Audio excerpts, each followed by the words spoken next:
Hello दोस्तों, आपका स्वागत है मेरे YouTube channel movie explain in Hindi. आज मैं आपको 365 डेज ये 2020 की इटालियन पुलिस मूवी एक्सप्लेन करूंगी। कहानी शुरू होती है। कहानी की शुरुआत में दिखाते हैं एक गैंगस्टर लड़की को देता है और उसके प्यार में पड़ जाता है, और जब वो उससे मिल जाती है तो 365 डेज के लिए उसे किडनैप कर लेता है। ये movie some of romantic dramatic movie है। 365 डेज इसी नाम के नॉवल से बेस्ड है। अब हमें एक बीच हाउस दिखाया जाता है। यहाँ पर हम देखते हैं दो गैंगस्टर के बीच मीटिंग चल रही होती है। इस मूवी के मेन कैरेक्टर का नाम है मसीमो। यहाँ इस मीटिंग में मसीमो के फादर दो लोगों से बात कर रहे होते हैं। इन दो गैंगस्टर ने बहुत सारी लड़कियों को किडनैप कर लिया है, पर उन्हें कंट्री से बाहर ले जाने में इन्हें बहुत बड़ी प्रॉब्लम होती है। ये प्रॉब्लम सॉल्व करने के लिए मसीमो के फादर के पास आए हुए हैं। मसीमो के फादर एक बहुत बड़े गैंग के बॉस हैं, तो वो ये सब कर सकते हैं, पर उन्हें ये सब सही नहीं लगा। ये उन्हें मना कर देते हैं क्योंकि इनके रूल्स के ये खिलाफ है। जब ये मीटिंग चल रही है तब मसीमो बीच पर लोरा को देखता है। लोरा ये हमारी मेन कैरेक्टर है। मसीमो उसे देखकर बहुत ही अट्रैक्टिव होता है। मसीमो के फादर उसके पास आते हैं और उसे कहते हैं कि ये दोनों बहुत ही घटिया लोग थे, पर फिर भी हमें इनके साथ बिजनेस करना पड़ेगा। आगे चलकर ये हमारे काम भी आ सकते हैं। लोरा को देखते हुए मसीमो के फादर उसे नोटिस करते हैं। मसीमो के फादर कहते हैं वो ब्यूटीफुल है, पर फिर भी तुम्हें जरा केयरफुल रहना पड़ेगा। खूबसूरती तुम्हें बर्बाद करके छोड़ सकती है। फादर मसीमो को सीरियस होने को कहते हैं। सब बिजनेस फादर को ही संभालना पड़ता है और मसीमो उसमें ज्यादा इंटरेस्ट नहीं लेता है। आगे चल के मसीमो को ही सब कुछ प्लान करना पड़ेगा, इसलिए उसे कहते हैं अब तुम सीरियस हो जाओ। ये दोनों बात ही कर रहे हैं, तभी मसीमो के फादर को गोली लग जाती है। ये गोली किसने चलाई थी ये पता नहीं चलता, पर इसमें मसीमो के भी चोट लग जाती है। फादर की यही डेथ होती है, पर मसीमो बच जाता है। इसके बाद थोड़े दिन गुजर चुके हैं। मसीमो पूरी तरह से रिकवर हो चुका है। उसके अकाउंटेंट से उसकी मीटिंग चल रही होती है। उसके अकाउंटेंट उससे कहते हैं कि आपके फादर के मर जाने के बाद उनके सिर्फ 30% शेयर आपको मिलेंगे। मसीमो कहता है मैंने तुमको सब कुछ पैसे दे दिए थे, उससे क्या करना था ये तुम्हारी रिस्पॉन्सिबिलिटी थी। मुझे ये मत बताओ कि मुझे ये सिर्फ 30% ही मिलने वाले हैं। मसीमो पर कोई भी एग्री नहीं करता, तो सबकी फाइल मसीमो के पास है। इन फाइल्स में कई लोगों के अफेयर्स भी होते हैं। मसीमो फिर कहता है तुम्हारी भी बड़ी कंपनी आगे है, अगर मैं इसे आउट पब्लिक कर दूंगा तो सब शेयर तुम्हारे भी डूब जाएंगे और बचे हुए पैसों में से तुम्हें बाय कर लूंगा और फिर तुम्हें हायर करूंगा। सब डर जाते हैं। मसीमो कहता है जो भी सब पैसे हैं वो सब मुझे मिल जाने चाहिए और उस पर वो 10% इंटरेस्ट भी लेना वाला है। इन्हीं सबसे मसीमो कितना स्ट्रॉन्ग कैरेक्टर है ये हमें पता चलता है। इसके पैरेलल सीन में लोयरा एक मार्केटिंग मीटिंग में है। लोयरा की कंपनी में एक बड़ा सा लॉस हुआ है। उसका कोरकर उससे कहता है तुम्हारी वजह से ये हुआ है। लोयरा इजीली विक्टिम हो जाए इस तरह का कैरेक्टर नहीं है। वो भी यहाँ फाइट करती है। जो फाइल जिस तरह से थी वो उसे उसी तरह से कहती है। उसका जॉब जाने वाला था पर उसे वो सेव कर लेती है। उसके बाद हम देखते हैं लोरा अपने घर आती है। उसका एक बॉयफ्रेंड है। आज वो उसे साथ इंटीमेट हो जाती है और उसका बॉयफ्रेंड कहता है कल हमारी फ्लाइट है, तुम जरा आज आराम कर लो। इनके रिलेशनशिप कई दिनों से सही नहीं चल रहे थे, इसकी वजह से एक ट्रिप लेना चाहते हैं। लोयरा फिर रात में अपने आप को रिप्लेस कर लेती है। नेक्स्ट सीन में हम देखते हैं लोयरा और उसका बॉयफ्रेंड हॉलीडे के लिए आ चुके हैं। लोयरा का बॉयफ्रेंड उसको डिनर के लिए लेकर जाता है। यहाँ लोयरा के फ्रेंड्स भी हैं। उसके लिए एक बड़ा सा टोस्ट करता है। ये सब बात ही कर रहे होते हैं, तभी हम देखते हैं कि उनके लिए शैंपियन की बोतल आती है। इन्होंने ऑर्डर नहीं की है, पर किसी ने उनके लिए गिफ्ट की है। लोयरा थोड़ी देर में वॉशरूम जाती है। यहाँ वो मसीमो से टकराती है। इससे हमें ये पता चलता है कि मसीमो ने ही उसे वो बोतल भेजी थी। नेक्स्ट सीन में हम देखते हैं मॉर्निंग में लोयरा अपने फ्रेंड ओल्गा के साथ हैंग आउट करती है। लोयरा का बॉयफ्रेंड उसे बाहर लेकर जाने वाला ही था, पर वो अकेले ही चला गया। उसकी फ्रेंड उससे कहती है कि वो ऐसे कैसे कर सकता है। लोयरा कहती है उसकी लाइफ में कुछ प्रायोरिटीज हैं, पर उस प्रायोरिटीज के लिस्ट में कभी भी मैं फर्स्ट नंबर पे नहीं आती हूँ। लोयरा का बॉयफ्रेंड उसके पास आता है। लोयरा उसे कंफर्म करती है। वो कहता है वो तुम्हारे हर्ट कंडीशन है, इसलिए ज्यादा तुम एक्टिविटीज नहीं कर सकती। लोयरा को सचमुच हर्ट कंडीशन है। लोयरा कहती है हर बार तुम हर कन्वर्सेशन को सिर्फ मेरी हर्ट कंडीशन पर ही नहीं ब्लेम कर सकते। उस पर वो गुस्सा होकर वहाँ से वो चली जाती है। रात में वो अकेले ही शॉपिंग कर रही थी, तभी कुछ लोगों ने उसे किडनैप कर लिया था। डायरेक्टली नेक्स्ट रात ही वो उठी है। वो समझ नहीं पाती है वो कहाँ है। आसपास देखती है, सब घर ढूंढती है। जब वो लिविंग रूम में आती है तब उसका बड़ा सा पोर्ट्रेट वहाँ लगा हुआ है। यहाँ मसीमो उसके पास आ जाता है। लोयरा डर जाती है। तुम हो कौन? यहाँ तुम मुझे क्यों रख रहे हो? मसीमो कहता है मैं तुम्हें कुछ बताता हूँ, लेकिन तुम एक चीज ध्यान रखना, मैं कभी भी झूठ नहीं बोलता। अब मसीमो एक्सप्लेन करना स्टार्ट करता है। मसीमो कहता है कुछ मंथ पहले मैंने तुम्हें बीच पर देखा था। तुम्हें देखते ही मुझे प्यार हो गया था। उसके बाद मुझे गोली लग गई थी और फिर मैं हॉस्पिटल में था। मैं तुम्हें ढूंढना चाहता था, पर तुम्हारे बारे में मुझे कुछ भी नहीं पता पता था। उस इंसिडेंट को 2-3 साल गुजर चुके हैं। इतने सालों तक मैं तुम्हें यहीं ढूंढ रहा था। मसीमो अपने बिजनेस के लिए इधर उधर घूमता रहता था, इसीलिए लोयरा को उसने देख लिया था, फिर उसने उसे किडनैप कर लिया था। लोयरा कहती है, मैं कोई चीज नहीं हूँ, इसलिए तुम मुझे पा नहीं सकते। मसीमो कहता है, हाँ मुझे पता है, लेकिन मैं तुम्हें 1 साल देना चाहता हूँ। 1 साल में तुम अगर मेरे पैर में नहीं पड़ी तो मैं तुम्हें जाने दूंगा। लोयरा कहती है, मेरा बॉयफ्रेंड है, मेरे लिए है, कैसे मैं छोड़ सकती हूँ। लोयरा के बॉयफ्रेंड का अफेयर चल रहा था। उसके सब फोटोज मसीमो लोयरा को दिखाता है। उसका हार्ट ब्रेक हो जाता है, लेकिन फिर भी वो करने के लिए राजी नहीं है। वो रिगेस्ट करती है और फिर मसीमो के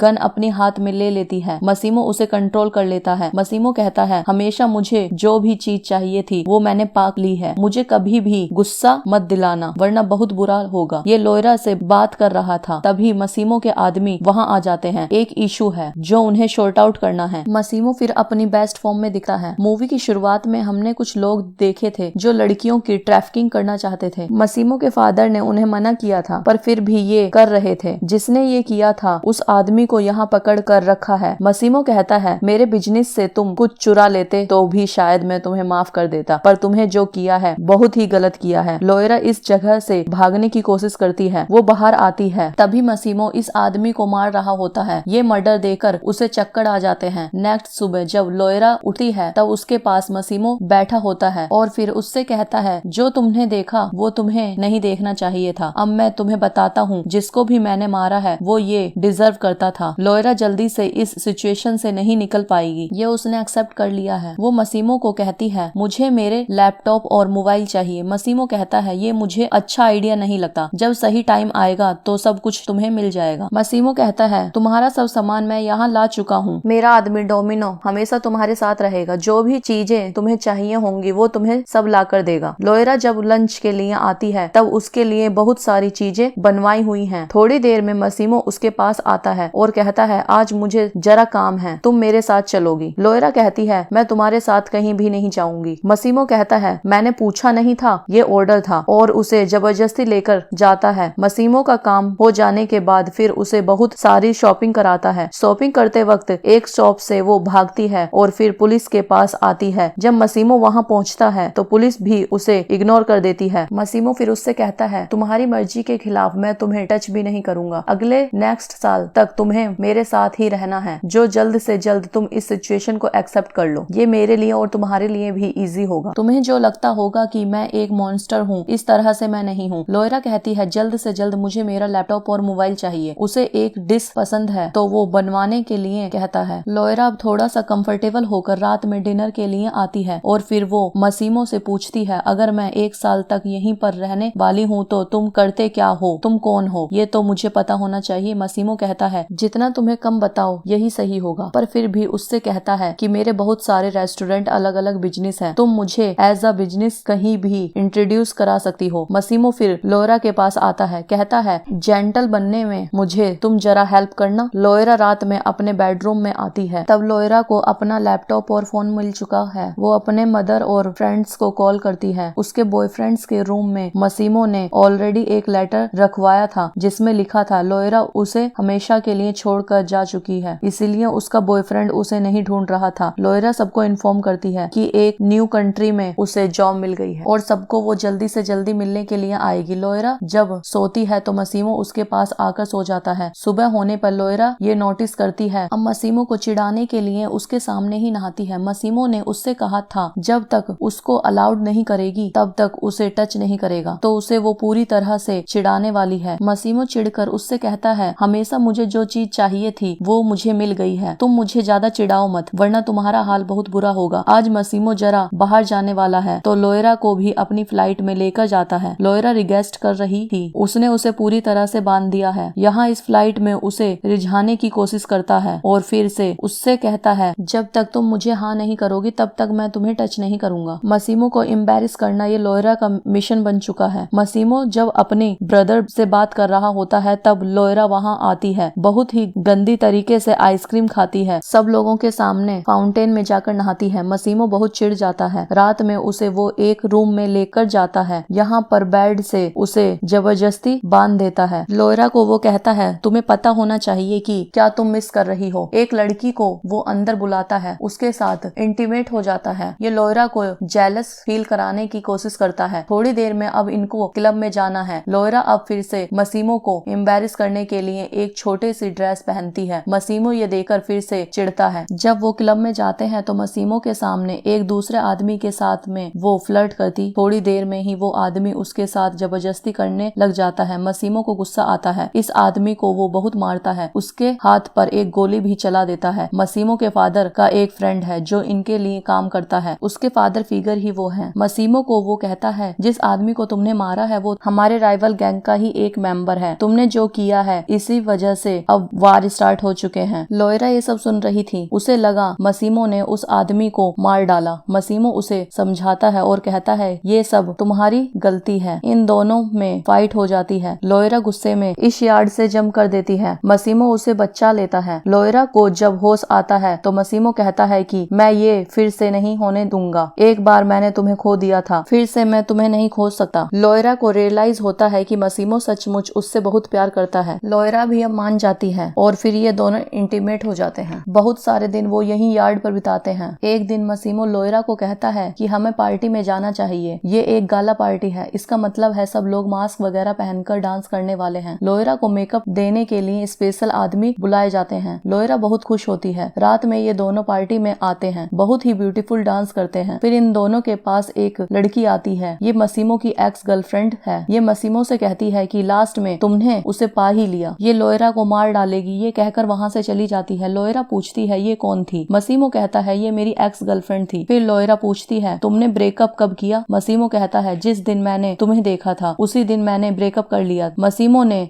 2-3 साल तक लोयरा की फोटो अपने बेडरूम में रखी थी। सबको लगता था लोयरा उससे कभी नहीं मिलेगी। इसी वजह से उसकी एक्स गर्लफ्रेंड को भी लोयरा के बारे में पता था। लोयरा अनकंफर्टेबल महसूस करती है और फिर ये दोनों घर आ जाते हैं। एक दूसरे के साथ इंटीमेट होते हैं। मसीमो लोयरा से कहता है बहुत दिन हो गए हैं, तुम अपने फ्रेंड्स और फैमिली से नहीं मिली, तो उसके लिए टिकट बुक करा देता है। वहाँ से जाते जाते उसे आई लव यू बोलता है। लोयरा अब अपनी कंट्री में आ चुकी है। अपनी फ्रेंड ओल्गा से मिलने जाती है। ओल्गा से वो सब झूठ बोलती है कि उसे अच्छा जॉब मिल गया है, अच्छा बॉयफ्रेंड मिल गया, लेकिन उसकी फ्रेंड भी स्मार्ट है। वो कहती है सचमुच में क्या हुआ है ये तुम मुझे बताओ। उसके नेक्स्ट सीन में हम देखते हैं लोयरा रोते हुए अपनी फ्रेंड को सब सच सच बता देती है। उसकी फ्रेंड को भी उसके लिए बहुत बुरा लगा है। लोयरा को चीयर अप करने के लिए वो बाहर जाते हैं। उसके बाद वो सैलून में मसाज कराते हैं, न्यू हेयर कट कराती है, बहुत इंजॉय करती है। उसके बाद वो रात में पार्टी करने के लिए क्लब में आती है। तब लोयरा का एक्स बॉयफ्रेंड वहाँ आता है और वो लोयरा को समझाने की कोशिश करता है। वो कहता है मैं तुमसे बहुत प्यार करता हूँ और जो भी तुमने फोटोज देखी थी वो सब झूठ है, मैं उस टाइम नशे में था। उसके बाद वो लोयरा का पीछा करते करते उसके अपार्टमेंट तक आ जाता है। लोयरा उसको जाने के लिए बोलती है लेकिन वो जाता नहीं है और वहाँ अपार्टमेंट में मसीमो ऑलरेडी आ चुका था और उसके बाद मसीमो को देखकर लोयरा का एक्स बॉयफ्रेंड वहाँ से चला जाता है। फिर उसके बाद ये दोनों फिर से इंटीमेट हो जाते हैं। लोयरा मसीमो से कहती है मुझे अब 1 साल और नहीं चाहिए, मैं भी तुमसे प्यार करती हूँ। सुबह होने पर लोयरा नोटिस करती है मसीमो के फिंगर में ऑलरेडी ही रिंग है। उसे देखकर वो सरप्राइज होती है। तभी मसीमो लोयरा से शादी करने के लिए पहुँचता है। लोयरा भी हाँ कर देती है। नेक्स्ट सीन में दिखाया जाता है लोयरा की एक फ्रेंड की शादी है जिसमें मसीमो भी लोयरा के साथ आया है। लोयरा के मॉम एंड डैड भी वहाँ प्रेजेंट है। मसीमो इटालियन और लोयरा एक्चुअल में पुलिस है, इसीलिए लोयरा की मॉम और डैड को मसीमो की लैंग्वेज नहीं पता और मसीमो को उनकी लोयरा अपने मॉम एंड डैड को मसीमो से इंट्रोड्यूस कराती है। फादर पूछते हैं तुम करते क्या हो? मसीमो कहता है मैं गैंगस्टर हूँ, पर उनको ये समझ नहीं आता है। लोयरा अब सबसे मिल चुकी है। वो फिर से इटली आ जाते हैं। उन्होंने डिसाइड किया है कि उनकी शादी इसी कंट्री में हो क्योंकि लोयरा नहीं चाहती कि किसी को भी पता चले कि एक्चुअल में मसीमो करता क्या है। इसी वजह से अपनी वेडिंग पर किसी को भी नहीं बुलाने वाली, सिर्फ उसकी फ्रेंड को पता है, इसलिए सिर्फ उसको वो इनवाइट करने वाली है। तब वो मसीमो को कहती है तो मसीमो भी इसको एग्री करता है। तब लोयरा और मसीमो बात कर रहे थे तो मसीमो का एडवाइजर भी वहाँ है। लोयरा कहती है मुझे लगता है तुम मुझे पसंद नहीं करते। ये एडवाइजर कहता है हाँ हम इटालियंस हैं, मसीमो की शादी तुमसे हो ये कोई भी नहीं चाहता, ये कुछ पर्सनल नहीं है पर इससे हमारे बिजनेस पर कुछ फर्क पड़ सकता है। नेक्स्ट सीन में हम देखते हैं लोयरा की फ्रेंड यहाँ आ चुकी है। लोयरा अपनी फ्रेंड से कहती है कि वो प्रेग्नेंट है। उसकी फ्रेंड उससे बहुत ही चिढ़ जाती है। उससे कहती है तुम अपनी लाइफ के साथ क्या कर रही हो? तुम्हें रियलाइज नहीं हो रहा, लेकिन तुम एक गोल्डन एज में हो, तुम्हें ये सब सही लग सकता है, आगे चलकर फ्यूचर में तुम्हें बहुत प्रॉब्लम आ सकती है। लोयरा इन सब चीजों के बारे में में नहीं सोचना चाहती है। उसकी फ्रेंड भी उसे समझा लेती है। वो मजाक में कहती है, एटलीस्ट तुम्हारे बच्चे तो बहुत खूबसूरत आएंगे, वो स्मार्ट नहीं होंगे लेकिन वो खूबसूरत होंगे। ये दोनों इस पर बहुत हंसती हैं। लोयरा और ओल्गा फिर वेडिंग शॉपिंग करती हैं। शॉपिंग करते वक्त बहुत मजे करती हैं। नेक्स्ट सीन में हम देखते हैं मसीमो के एडवाइजर का कॉल आता है। वो बहुत ही टेंशन में है। वो जल्दी से भागकर मसीमो के पास आ जाता है। लोयरा की जान को खतरा है, ये उससे कहता है। लोयरा और ओल्गा दोनों गाड़ी में थी। लोयरा ओल्गा से कह रही थी कि वो प्रेग्नेंट है, कि वो मसीमो को कहने वाली है। इन दोनों की गाड़ी हमें टनल में जाती हुई दिखाई देती है। मसीमो को अभी अभी पता चलता है कि लोयरा डेंजर में है। उसे वो कॉल करने की कोशिश करता है लेकिन कॉल मिल नहीं पाती। वहीं गिरकर वो रोने लगता है। लोयरा टनल में गई थी पर टनल के बाहर हम पुलिस की कार देखते हैं, लेकिन लोयरा को कुछ हो चुका है। यही मूवी खत्म हो जाती है। एक्चुअल में ये एक बुक सीरीज है जिसमें ये 3 बुक्स हैं। नेक्स्ट पार्ट की शूटिंग स्टार्ट हो गई थी पर कोविड-19 की वजह से वो रुक गई है, लेकिन लोयरा को कुछ भी हुआ नहीं है। इस बुक की पूरी स्टोरी में है। जब इस मूवी का नेक्स्ट पार्ट आएगा तब मैं उसे भी एक्सप्लेन करूंगी। और मूवी यहीं पे खत्म होती है। हमारी वीडियो आपको पसंद आई हो तो वीडियो को लाइक करें, चैनल को सब्सक्राइब करना ना भूलिए और वापस मिलते हैं अगली वीडियो में। Thank you so much.